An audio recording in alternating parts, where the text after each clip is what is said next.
All right. Well, I'm going to go ahead and get started. And I'm basing this, I'm going to tell you guys what we're doing here. We are, the reason I'm doing this, the reason I get a lot of my topics is from things that I hear from you guys. Anything that I hear more than once kind of rings a thing with me. And we have had several of these lately. And I feel like some of this is the causation of the people losing their jobs and trying to sell their houses before they get foreclosed. I think we're starting to see that. And one thing that we had this week, fortunately, well, and over the last 2 weeks, we've had 3 of these, and all 3 for different reasons. But the one we had this week, fortunately, we're on the buyer's side, but it was a seller who could not perform because they got their final payoff, and it was $6,000 higher than what they thought it was.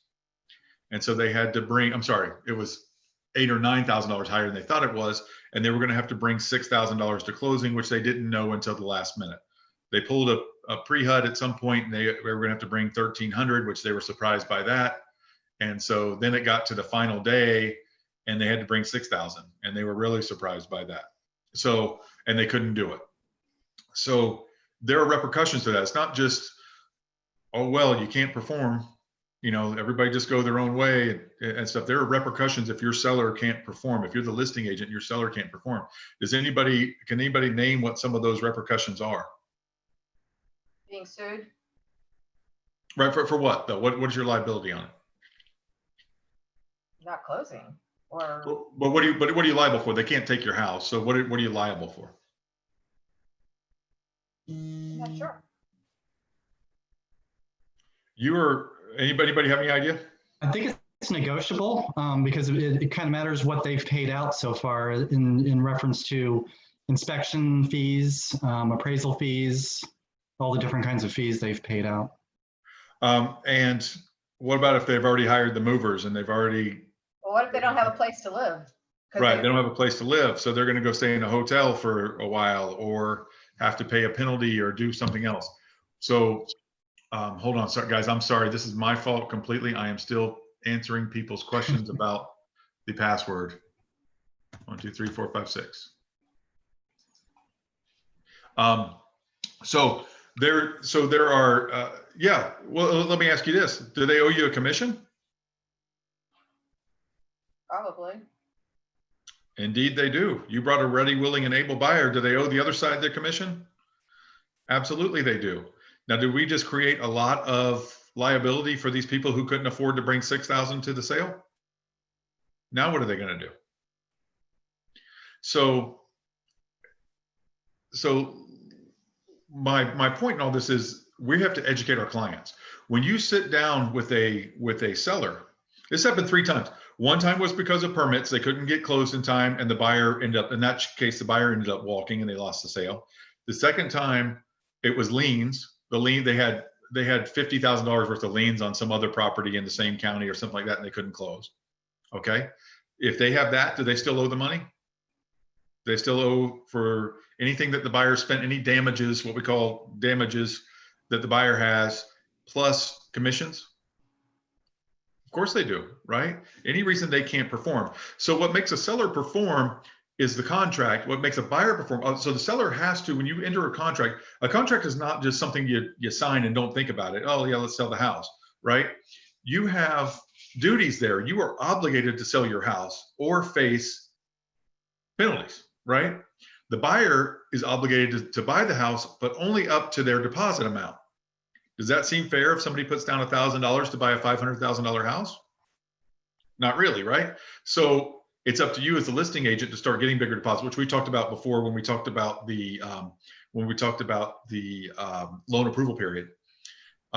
So you need to get bigger deposits, but so that is what binds. The buyer is only bound to the $5,000 they put up, and the seller is bound to sell their house or pay any damages that the buyers and the agents, the brokers take, right? So it is a big deal when you're selling your house. So what we're going to do, and I'm announcing this today, we're going to make a form for you guys, and I want to get your input on it, but something that you guys, you don't have to, it's not going to be mandatory, but something for you guys to sit down. When you sit down with a seller, these are the questions we need filled out. This is what we need to know. How much is your mortgage? You guys know that some of you guys do a lot of business, and I don't think that you take advantage of the title companies the way that you can. Because what you can do with title companies is if you know you're going to use ABC Title, take your listing to them on day one, right? They'll do all this stuff. They'll run title for you. They'll look at open permits. They'll look at liens. They'll pull all that kind of stuff because they know if you have a listing, they're going to eventually get the sale, right? They're going to eventually get the closing. So your title company will do that for you. Title companies will beg you guys to work with them. And I don't care if you're doing 10 deals a month or one a year, they want to work with you. Okay. So take your deals to the title company on day one. Find out if you've got any obstacles up front, right? That way you're doing your seller a favor when you do that. You're adding value to why should I work with Bridget or Martha Elena instead of Bob from Keller Williams, right? So you're getting value to working with you. So do that stuff, guys. It's free. They'll do it for you. They want your business. You guys know how much these guys will kiss your butt, pardon my term, to get your business, right? So let them do it. Let them work for you. Get that stuff up front so there's no surprises on the back end. And let your sellers know in a listing presentation that you're going to do that for them, right? So once it goes under contract, say they did the lien search and they do the lien search and the open permit search is part of the lien search, right? Yes. Open permits. See, that's the thing. Open permits, if you find them in time, shouldn't be a problem. Yeah. But what I'm 99%. once it goes under contract with a buyer, do they have to redo all of that, or is that it's just already done and they just They'll probably redo that. Okay. To make sure there's been no new liens, depending on how long it takes and stuff like that. But yeah, they typically want to have that stuff a couple of weeks before closing, so there's nothing clouding the title at closing. So Ryan, yes, we Fernando. have a testimony in a deal that it got very complicated because the condo had a lien. The whole community had a lien, and I helped that client to buy it. And when he bought it, the title company supposedly did the lien search, but the problem showed up when he tried to sell it. But the work of the title company was really great. They made that the title insurance, be responsible for the problem, and they saved the sale. They did a really, really good job. So. And Fernando, that's what title insurance is for. So when I sell you a property, I am guaranteeing you clean title. I'm insuring that through the title company, because otherwise, how are you ever going to enforce my clean title if I just disappear, right? So I'm insuring that through the title company, which is why we pay, about $600 for every $100,000 of sale price for title insurance. You guys know that, right? It's about $600 when you're trying to figure out title insurance. It's about $600 per 100,000. Just so when you're selling a $300,000 house, title insurance is going to be about $1,800, something like that. So yes, that's what title insurance is for. That's what title companies do, and that's why we have to use them. Besides the escrow function that they have, where they hold someone's money and they hold the deed, and then they release them both at the same time, right? So, yeah. So, guys, we're getting I think maybe all three of these things in the last couple of weeks we've been on the buyer side, but someone is getting their sellers into hot water, and they're getting them a lot of liability. And on our end, there's nothing we can do but take them to arbitration. We take the other broker to arbitration. But on the other end of that is, if you guys are doing that, they're going to take us to arbitration. Okay. So, and we're going to have to try to get our sellers to pay our commission and their commission, at least their commission, for the deal. Okay. Also, by the way, these people who can't sell their house. So let's take the illustration I gave you earlier. The people who can't sell their house because they owe that $6,000, can't make that payment. Are they ever going to be able to sell their house?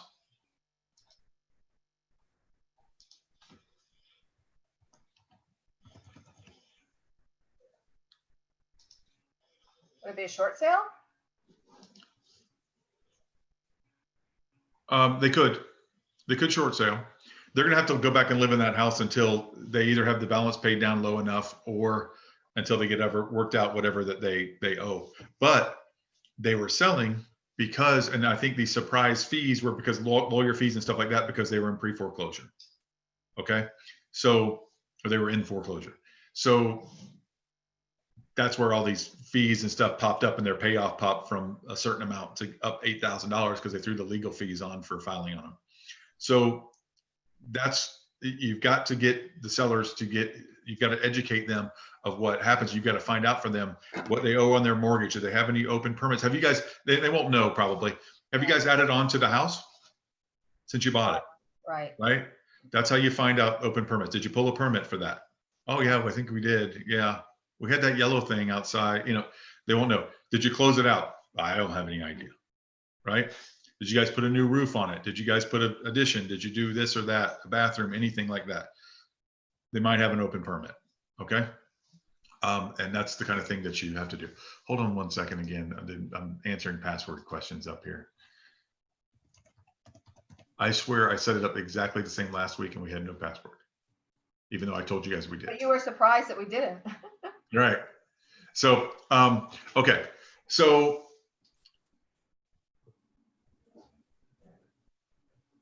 we have, what else do we have? So we have liens, permits. Okay. So educate your client. Now we talk about this all the time with the buyer brokerage agreement too. So we talk about how we educate our clients. Our clients think, the general public, if they've ever bought or sold a house, they think they know everything about what we do. Is that right? Pretty much right, right?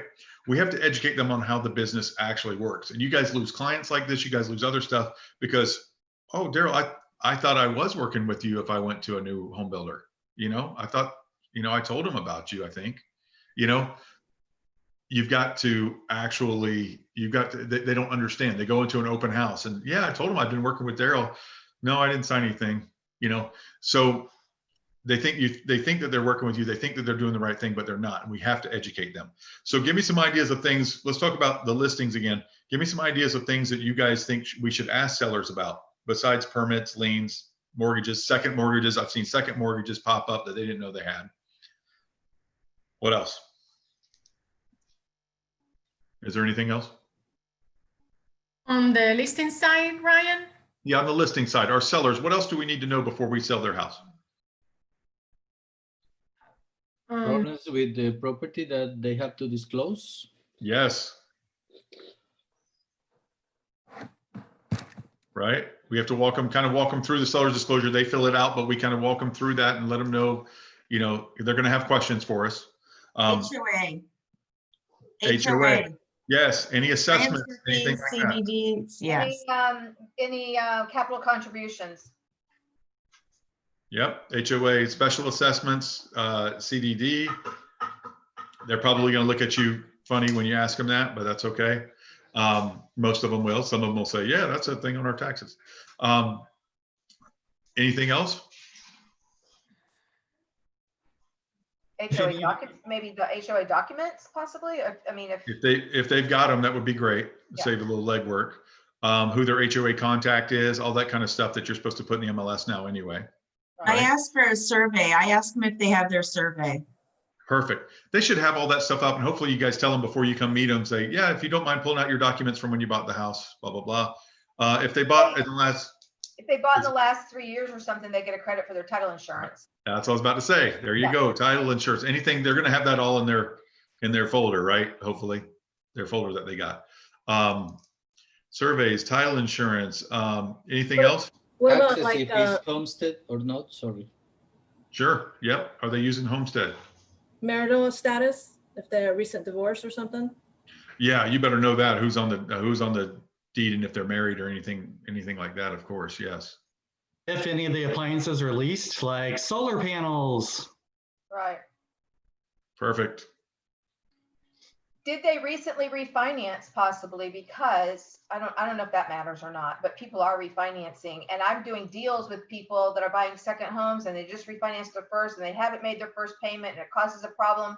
So I don't know if that's an issue or not. Well, yeah, you want to know all about whatever money they owe in the house, and don't feel like you're intruding, guys. You're professionals in your field, right? I mean, that would be like a doctor saying, "I'm sorry, but I have to ask you about your health." Right. You have the right to ask them about that if they called you in there to talk about their house, the things Do that are. you have a line of credit on your house, basically, too? Yeah. Any other financing on your house? Anything else you owe on the house? Hey, if they lie to you, they lie to you, and they have liability at the end of this thing. Then they have liability at the end. You did what you could, but Right. that's why I'd like to see you guys have a form fill out there too that says, "Look, you didn't tell me that you had this." Right. Right? Any kind of you didn't tell me you had a lien for this or whatever. So Ryan, if Yes. they know the seller disclosure, what's that? if the sellers know about the seller disclosure, how to fill it out. Yeah, you're going to sit them down and walk them through that, because they fill it out, but it's best if you're there to answer any questions that they have, because they're going to say, well, what about this? Does that, well, yes or no, depending on what it is. My neighbor's a jerk. Do I need to write that on here? That kind of thing. So whether or not to. Just look at the sign in the yard. Yeah, you must disclose. Well, right. The last guy who lived here killed himself. Do I need to write that down? Right. So there's those kind of things. I think I have a ghost. Whatever. All right.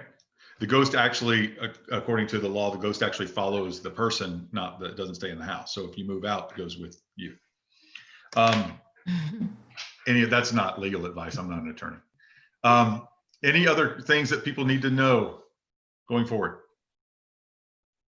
Ryan, what if you get a listing appointment, you look up the property information on public records, but then you go to your appointment and then the house is different than what you see on public records. Public records shows a 3-bedroom, 2-bath, and you show up to the house and you find out that there's a 4 bedrooms with 3 bathrooms instead. So are you saying there were some additions made to the house without permit? Yes. All good things to know, right? So what do you do? What do I do? I would ask the seller if they pull. Well, if I already did my homework, I can look on public records and see if there's any permits that were pulled. Right. If I didn't know, then I would ask, do you have paperwork for this? Is this, does this has permits or not? Because the reason why I ask is because I do see that all the time in the MLS, and I do see those houses selling, especially I don't know why, but especially in the east side of Orlando. And I don't mean to stereotype, but a lot of families, they purchase a house, they enclose their garage, and they convert that garage and they make a small kitchen and a bathroom where the laundry is, and they convert it into an in-law suite, or they add a room. I mean, the garage door is still there, but then inside they close it, they put an AC, and I see those houses in the MLS often, but not necessarily they have permits or they have that on public records. And they're violating zoning too. What is the seller's duties on that, or our duties? What would be the best way to list a property like that the seller is saying, look, I didn't pull permits for this, but I do want to sell my home and I'm not going to do anything about it. How many of these have you guys seen that have been, what is remarkable to me, have been sold more than once or twice since that happened? When you talk to the owner, they say, I didn't do that. It was already like that. That happens a lot too, right? Mm-hmm. So these houses are still selling as, let's say it was a 3-2 and they made the garage into something and they made another bedroom, right? Not legal unless there's a window, by the way, to call that a bedroom. But so let's say that they did that. And so now you cannot call that a bedroom because it doesn't have a window? Yeah, there's no bedroom if there's no second ingress. Yeah, and a garage door. I mean, is the garage door still functioning? Mm-hmm. I don't think that would count as a bedroom. But you can't call it a bedroom anyway if it's not in the thing. But they're still selling like they're 4-3, and they're still appraising like they're 4-3, and it is still heated you still see it as being appraised as heated square footage, right? So they're still selling like that. If they didn't make the upgrades and you can't prove it, I don't know what you can do other than have it amended with the county. Have you guys gone through that process? But then you're opening yourself up to a tear out and upgrading it to current standards and permits and all of that. Well, it meets current standards if you just have to drywall off the door, I suppose. Put a window in if you're going to call it a bedroom. Otherwise, you just call it a family room or whatever extra space. What about, and I don't know if any of the other agents have seen this before, but what about homes that they do have an existing porch that it's open, it has a roof and it was already there or whatever. What about if the owner uses that same porch and enclose it? Okay. So I just had one of you guys bring this up to me this week. They enclosed it, but there was no heating and AC ducts to it. So it doesn't count as heated and AC, it doesn't count as heated square footage. So you can either put a duct in there, but even if you just put a wall unit or something, it's now it's heated AC if it's enclosed. All right. So I actually But if the seller doesn't pull permits for that, how do you advertise that on the MLS? If there's no permits, if it was enclosed, if it does have AC and it has a kitchen per se or bathroom or whatever, how do you advertise that on the MLS when it doesn't have owner provided square footage? Owner provided. When they ask you for square footage, I say public record or owner provided. Owner provided. All right. But I'm talking about the enclosed room now. I'm talking about the enclosed porch patio. All right. They enclosed it and, whatever screen or whatever was out there before they put windows in, and they did not put an AC. It was just being cooled from the other rooms. And it did not count as heated square footage because it had been enclosed, but no AC ducts or anything were put in there. Ryan, I didn't get it. If it's a portable AC, it counts? Yeah, it counts for that room counting toward the square footage. Yeah, you can put a not portable AC, but a wall unit or something fixed in there. Oh, okay. You can't just like drag an AC in there, but you can put something permanent like a wall unit or something like that in there. Can you assume that if you're looking at a house, that they enclose the porch, and when you click in the public records in Orange County, you click on the house and you can see the outline, and they're counting that square footage in the house, but there were no permits. There's no really permits showing anything for that particular house. Can you assume that a permit was pulled if they're counting that square footage in the tax record? I wouldn't assume anything without the open permits. We're not the permit enforcement police. Okay. If there's an open permit, we need to handle it for the seller. All right. If someone didn't do a permit and they did that, they could just say, hey, it was there when I bought it. Right.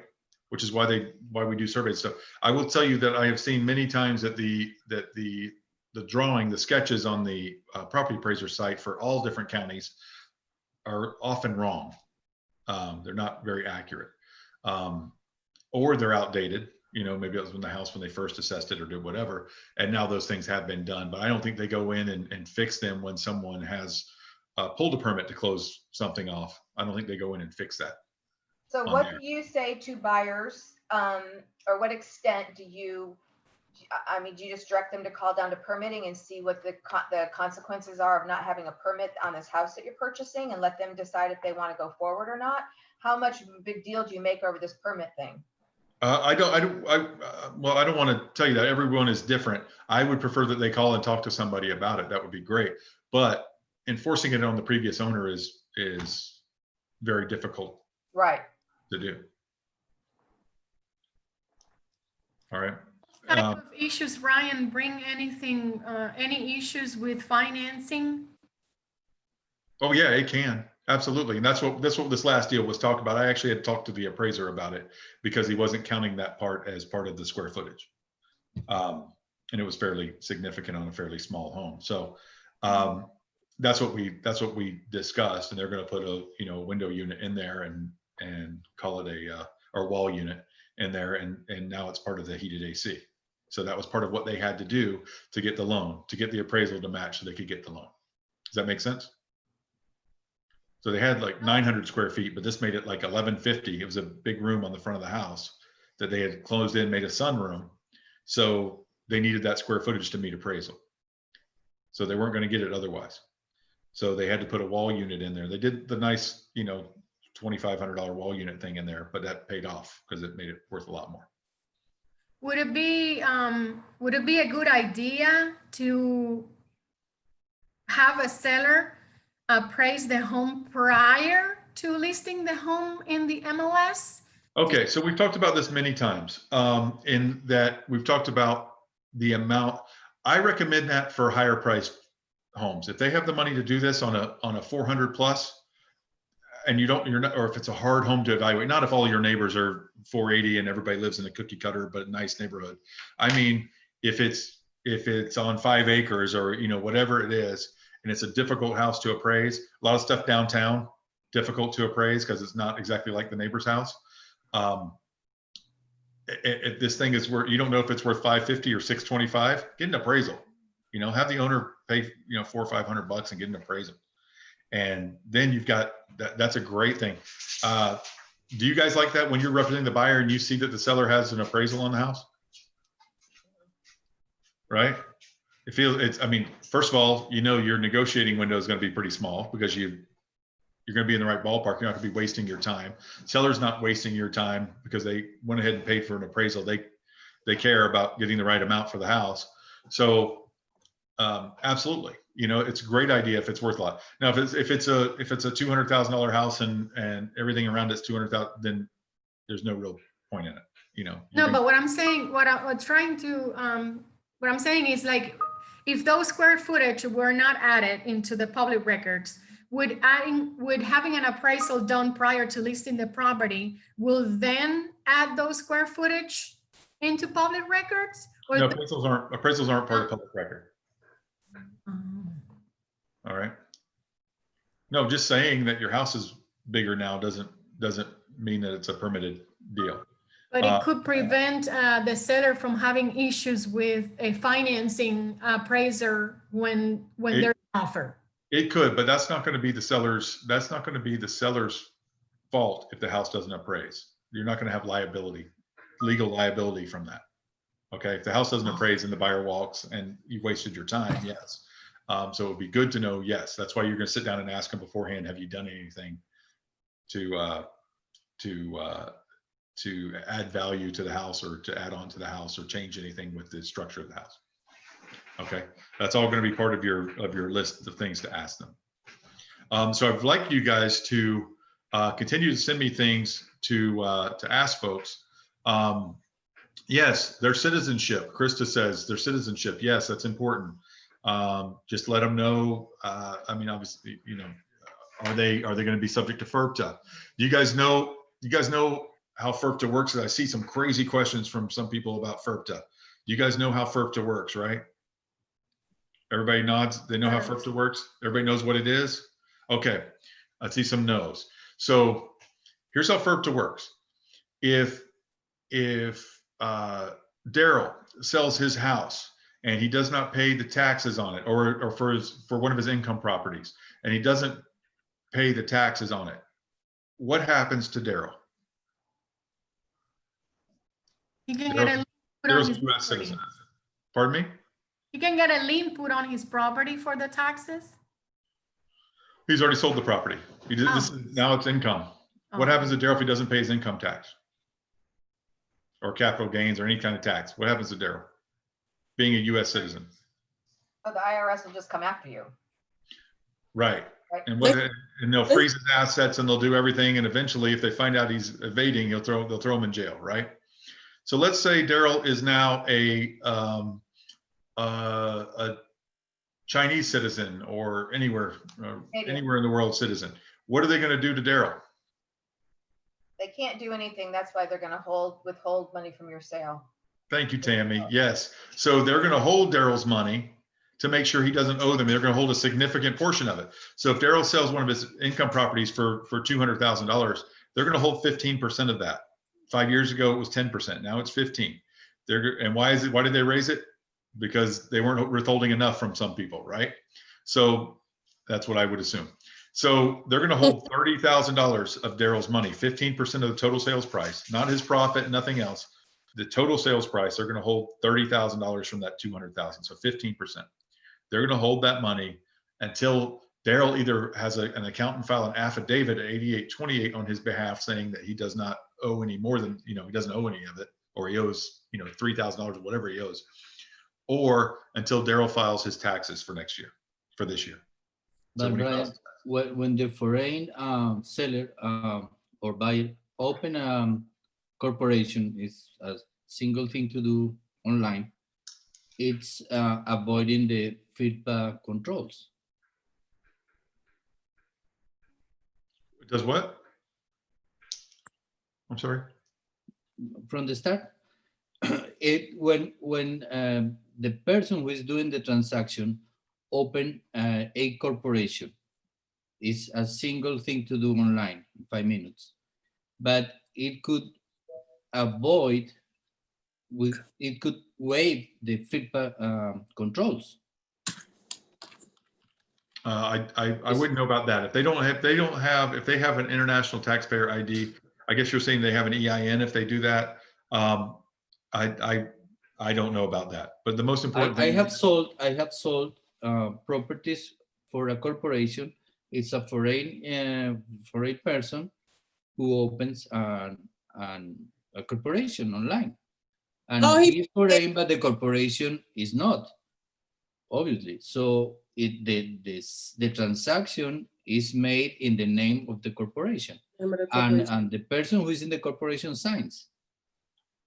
So if somebody has an LLC, they open an LLC in the US, but they're a foreign person and they Yes. open an LLC, is that LLC liable for the FIRPTA because the owner is foreign, or how does that work? Well, if they have- No. In the transaction that I have made, the corporation is not foreign. So the corporation is not attached to the FIRPTA controls. Even Okay, if so they have the owner, the only partner of the corporation is a foreign person. Right. So they have a federal employer identification number. They have an EIN. Yes. So, So okay. they file taxes basically. So if you have correct. So if you have a social security number, an EIN, then you're exempt. If you have an IT. No social. Right. I said, or. Yes, okay. So they're American taxpayers. So if you have an ITIN, then you are going to international taxpayer identification number, then you're going to have a FIRPTA issue. So is FIRPTA a tax? No. Does it really hurt? I mean, you have to educate. This is what I'm talking about, educating people. Now, I have seen people freak out because they're on the buyer side of a FIRPTA deal. Does that affect you being on the buyer side of a FIRPTA deal? Yes, there's parameters there and it's written in Just a that document. retention. If you're gonna live there for 2 years, then they can be exempt if it's, I think, up to 300,000. If you're gonna rent it, I mean, Nishad did a whole class on this. I don't know if you can get the recording, but it was a very good class that he did on the FIRPTA. And if the seller doesn't pay the FIRPTA, the buyer is liable for it. Right, for those taxes. Correct. Right. So what do you do on the buyer side?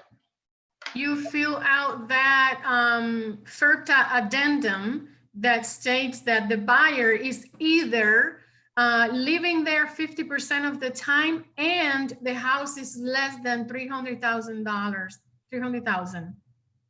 And they sign that, both of them, and then they're good to go. Isn't that the only? Well, no. They don't sign it unless it's true, obviously.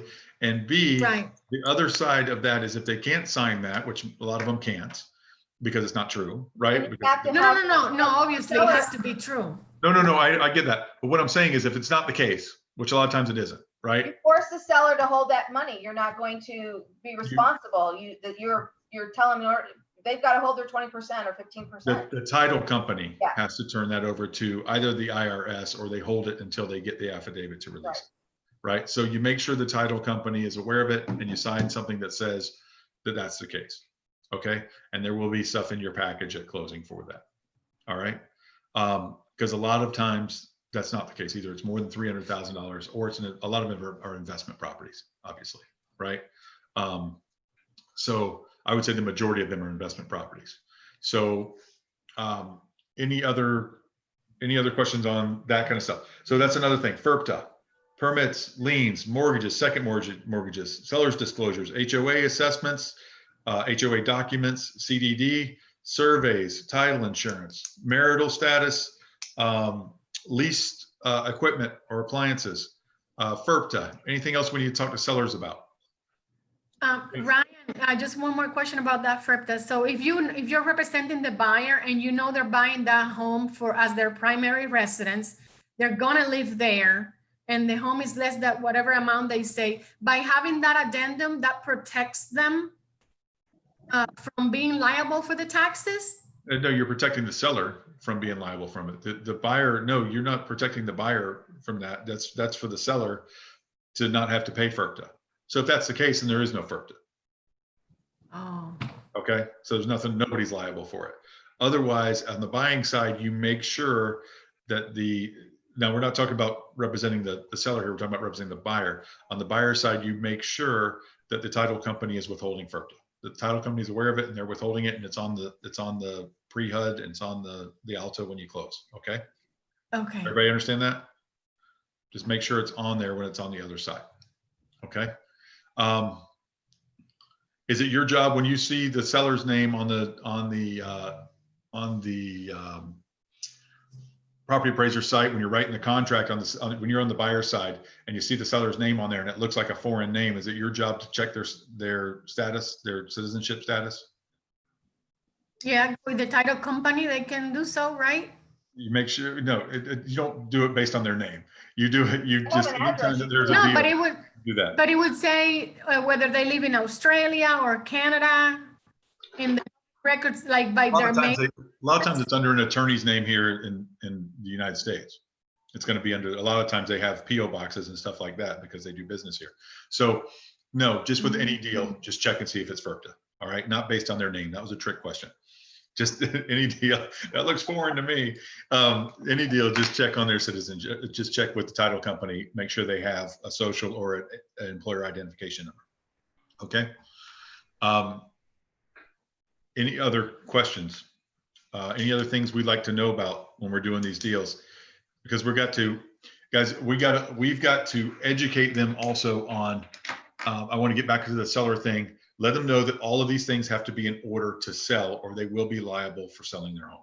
Let them know the gravity of the situation when they sign a contract. This is what you're signing. When we list a house and we say that we'll take 199 and we'll take cash and conventional, that if we get a 199 cash conventional offer, we're pretty much need to sign that, right? We can't change our minds later and say it's going to be 209, whatever. And we can always pick apart little parts of the contract. But if we're going to offer it out there for that, if someone brings us a ready, willing, and able buyer, they have an argument for their commission.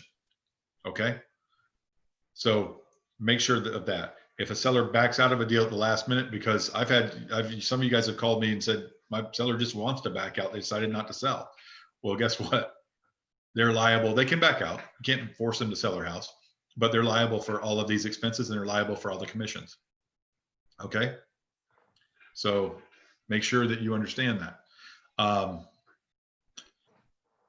Any other questions on sellers?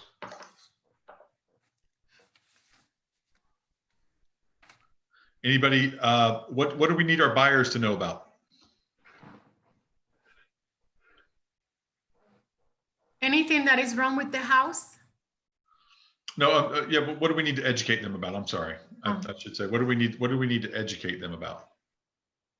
That they can walk, whatever you have for the inspection, well, on an as-is contract, that they can walk away during that inspection period, but anytime after that, they decide to walk away, they're losing their escrow money. And- Correct. Because we run into that before, right? Mhm. You guys Sorry. They need Go to ahead. be qualified first. What's that, Martha Elena? They need to be qualified first. Pre-qualified. Yep. Fernando. No, I was telling almost the same about the due diligence with the mortgage. It's not just that they were not approved But if they didn't do the due diligence, they are responsible. Correct. The timelines we talk about says you have to apply within 5 days. Is that important? I've seen sellers back out for that stuff, guys. Keep your deposits. I've seen this happen. They will back out. They will use that as you defaulting on the contract. Natalie, you've seen that too? Yep, they'll do that. Make sure that they take this seriously. The same as we just talked about the sellers. This is a serious transaction. This isn't just a get around to it when you're not just looking. Once you put a contract in, you're serious, and you are obligated to do the things on the contract. You're grown-ups now. You've got to do all this stuff. You've got to apply for the mortgage within 5 days. You've got to get the inspection done and get back to them within the 10 days or 14 days, whatever you got. So make sure that they're following these guidelines.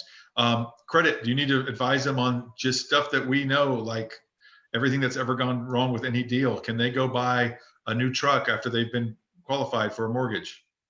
No, right? Wait, can they get down to that last week and they're supposed to move in next weekend, but they go on Tuesday to go buy all new furniture at Cane's and they run up $17,000? No. Have we seen that? Yes. Right?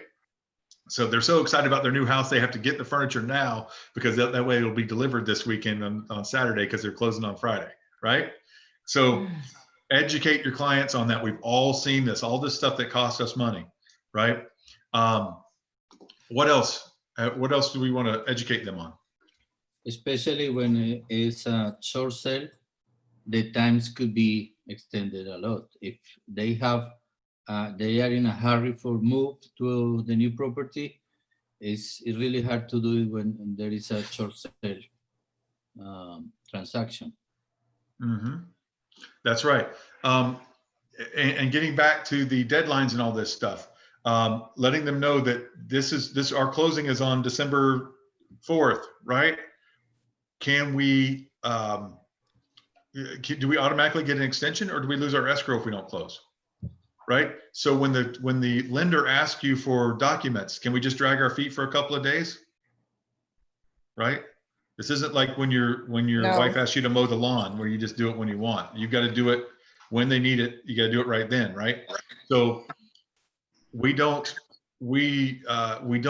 enforce with them enough how important this stuff is to do it right away and have this stuff ready. Now, a lot of times they don't know what documents they're going to need. So when they do ask for stuff, it does take a couple of days to get it for them because we didn't tell them up front that they were going to need tax returns and this and that and anything they've ever done. You've only been at your job, which means you also have to educate yourself on these things and talk to the lenders to do this. You've only been at this job 5 months, but you've been in the business for 14 years. What does a lender need? Can they even buy before they've been at this job for 6 months, right? Depends on the loan, right? So you guys have got to talk to the people about all this. Talk to the lender, get them to educate the people as well. And they usually do a pretty good job with that, but we've got to do that as well. I was going to say something else about that. Anything else that they need to know about? It'll come back to me. Anything else? Buyers need to know.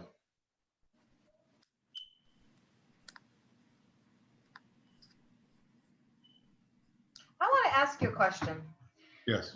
So I'm doing a deal, and originally in the contract, we agreed to $5,000 to give the buyer $5,000 in closing costs. I have the seller.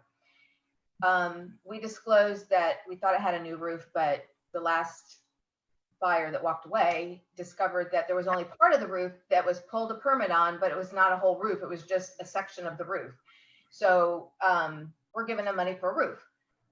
So after the home inspection, they came back and they wanted to give us back the $5,000 and the seller put a new roof on. Well, I didn't think that was, we discussed it's not a good idea. She's going to give them $1,500 more dollars. So a total of $6,500.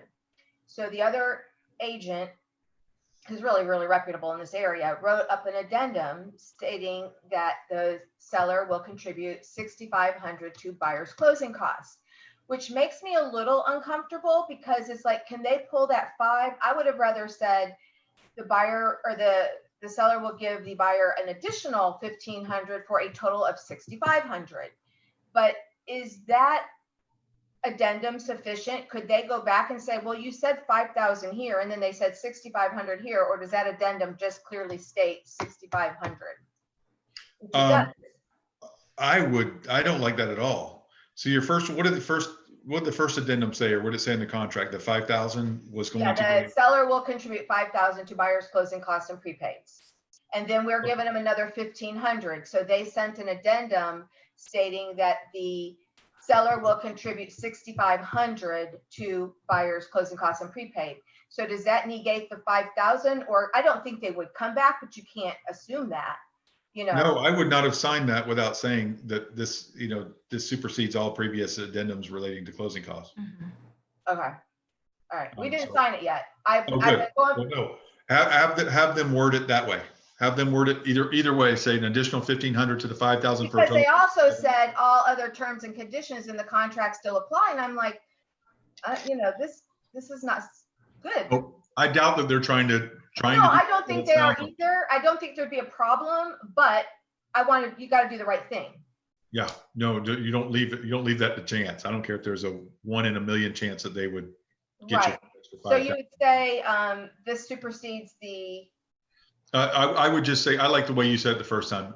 Seller will contribute an additional 1,500 to the 5,000 previously Okay. committed For a total of for 65. closing costs. Yep. Okay. All right. Because you're numbering your addendums. So you've got addendum 1, then you've got Well, addendum 2. no, that was on the actual contract in section 20. Oh, so the way it was worded there is that you're going to give them an additional 6,500. That could easily be argued. In No, fact, that's what it sounds it says seller will contribute 6,500 to, so 6,500, I don't know. Yeah, but it said all other terms of the contract still apply. Right, That tells me that 5,000 still applies, and now you're giving Right. them 5. right. Okay. Any other questions or any other things that buyers need to know?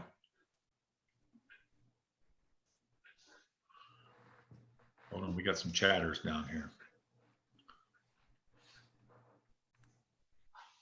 Natalie wants you guys to know about her listing in Sawgrass Bay. I got somebody. Thanks. Okay, good. Already got somebody. Awesome. Fantastic. Anything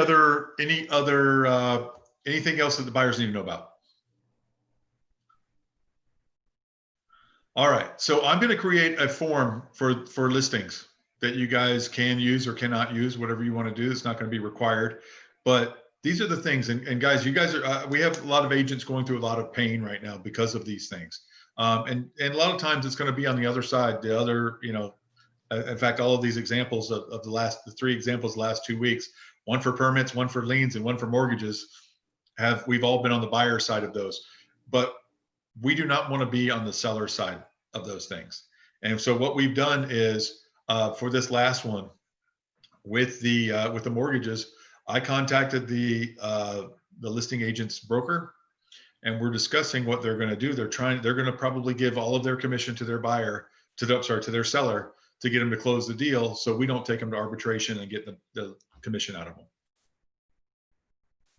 Okay, do you guys understand how painful that is?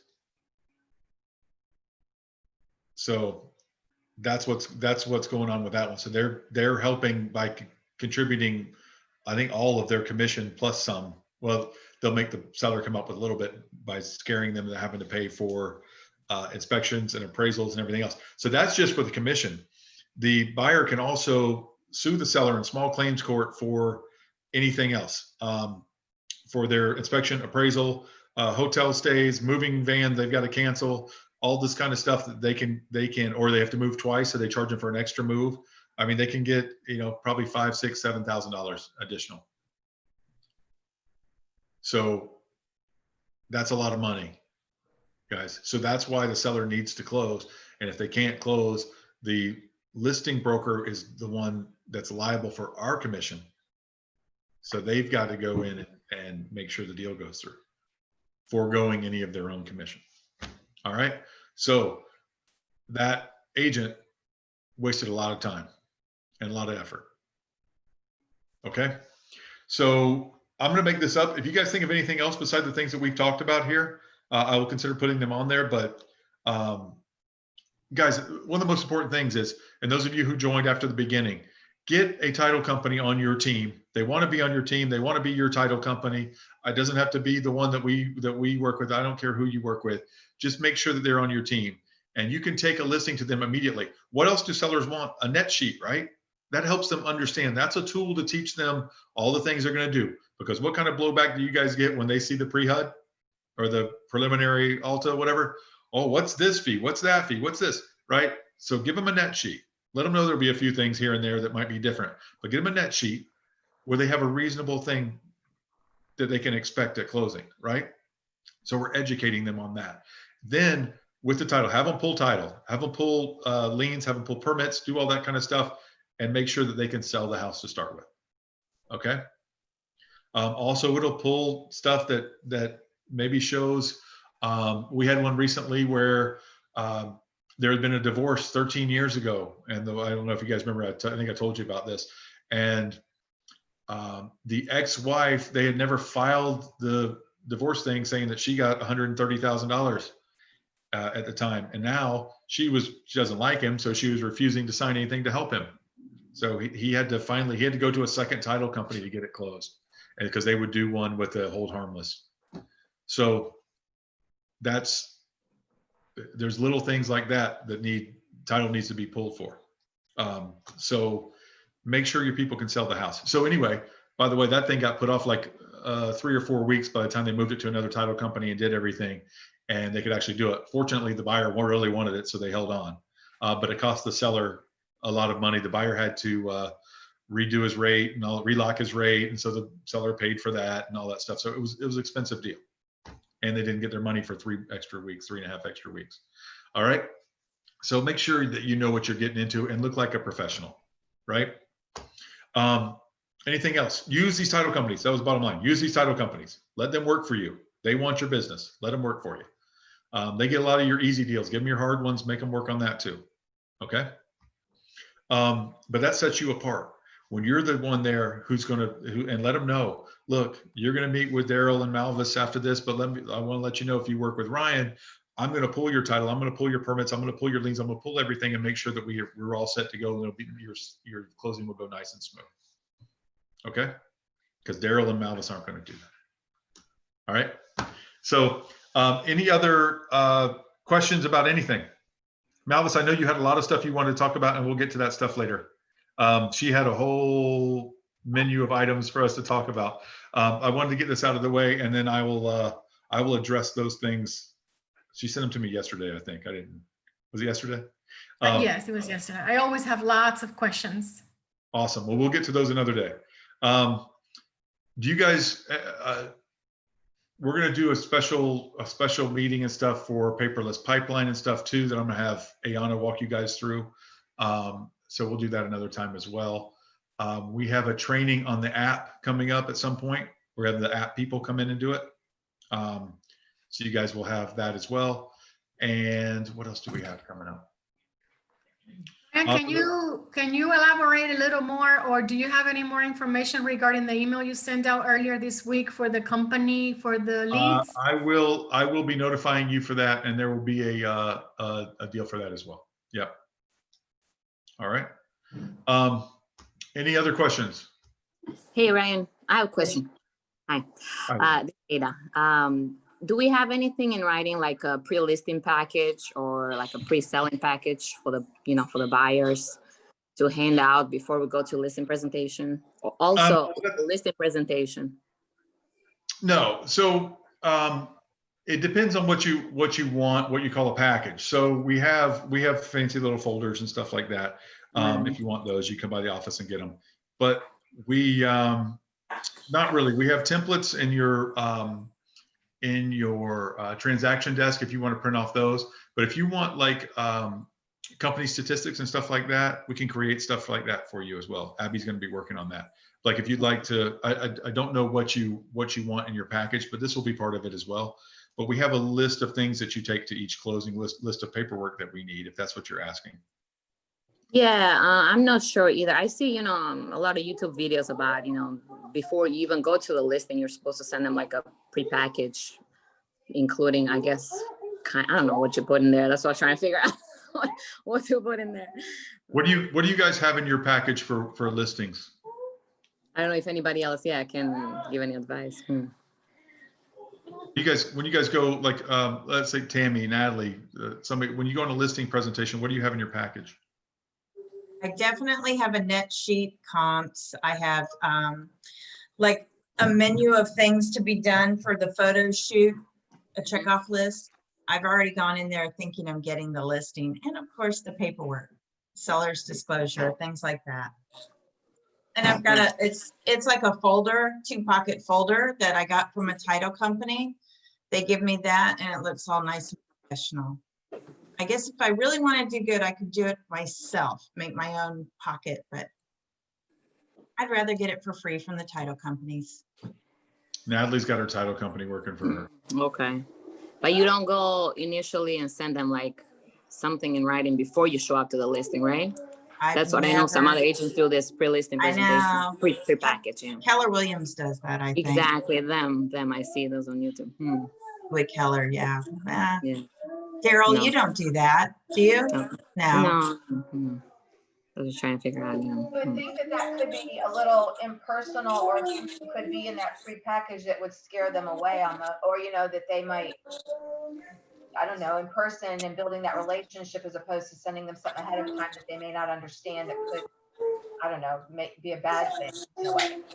I don't know. It could be bad and good. I guess a good also to have an idea what you're gonna go there, and they have already, they see something, and then you can explain them better, I suppose. Yeah, I can see it going either way. Yeah, You know, whatever you're comfortable with. What makes you comfortable? yeah, I can see that going either way. I like to show up in person and try to sell them. Okay. You know, but you know, I think when you do that, you're I don't know. Sometimes you're creating it can be good, but sometimes you're creating a chance for them to cancel your appointment. You know? Yeah, that's true. I could go that way too. Okay. Because I mean, we've all done that. We've shown up for meetings before with people and they go, "Oh, I forgot that was today. Yeah, come on in." Whereas if you email them before, they'll say, "Oh no, today's not a good day." You know, next thing you see is their house on the MLS. Okay. Yeah. Okay. I'm just saying it could go either way. I think it depends on the client and everything else. But no, we haven't done that, but we do have probably, I would think, a lot of helpful statistics and stuff like that on our brokerage, on the business that we do and stuff like that. And so you can see that. I would have a list of all of the places that their listing is going to go if they work with you. Exactly. So I would have, we've talked about this before in these trainings, but I have, I would have a picture of all, find out everywhere that that we IDX to from our MLS, and put on there put their logos on there. Put the Zillow logo, put the Trulia logo, put the logos on there of all the places that your listings go, and show them that.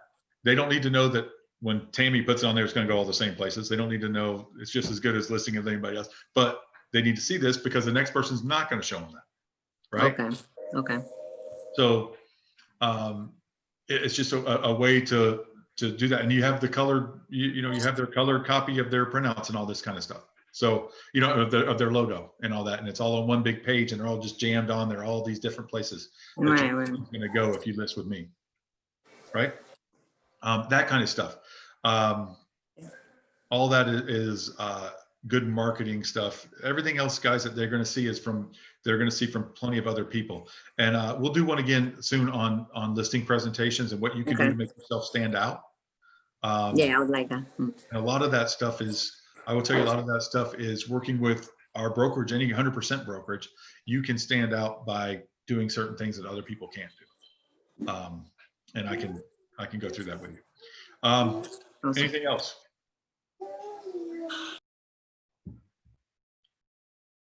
All right, perfect. So if you guys have anything to add to these sheets of the things that we need to talk about with sellers, we're going to put that in there as well. We'll put that in your paperless pipeline under the reference tab. A lot of the stuff that you guys are looking for in life is on your paperless pipeline under the reference tab. So be sure to check that section out. Abby and I will put this sheet together and have that in there as well. And Abby and I will also what are we going to do? Oh, we will come up with something. I want to do something like that, like we just talked about with Ada about the everywhere that we IDX to, getting that on a sheet for you guys so you can put that in your listing presentation when you go in and say, this is all the people that we do business. Or when we put your listing on, these are all the people that it goes to, all of these websites that it goes to.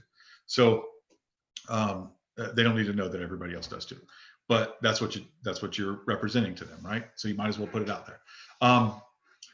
Anything else we need to talk about? All right, guys. Let me know if you have any other questions or anything. Great seeing you all in here, and I will see you next week. Thank you. Bye, guys. Bye-bye. Thank you, Ryan.